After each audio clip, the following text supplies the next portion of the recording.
അസ്തഗ്ഫിറുല്ലാഹൽ അദീം الذي لا إله إلا هو الحي القيوم أتوب إليه. ഈ ദിക്ർ ചൊല്ലിയാൽ മനസ്സിന്റെ ദുഃഖം അല്ലാഹു ഇല്ലാതാക്കി തരുമെന്നും പ്രയാസങ്ങളിൽ നിന്ന് അല്ലാഹു തആല പുറത്തേക്കുള്ള വഴി കാണിച്ചു തരുമെന്നും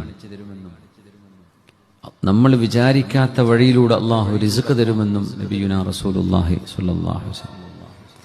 ദുആന്റെ ഇടയിലാണെങ്കിലും അതൊരു വസിയത്തായിട്ട് ഏറ്റെടുക്കുക. ഒരു ദിവസം എപ്പോഴെങ്കിലും ഒരു 3 തവണ അല്ലെങ്കിൽ 5 തവണയെങ്കിലും ഈ ദിക്ർ നമ്മൾ ചൊല്ലണം. അത് തെറ്റ് ചെയ്തവർക്ക് പശ്ചാത്തപിക്കാൻ മാത്രമുള്ള ദിക്റല്ല അത് ഇസ്തിഗ്ഫാർ.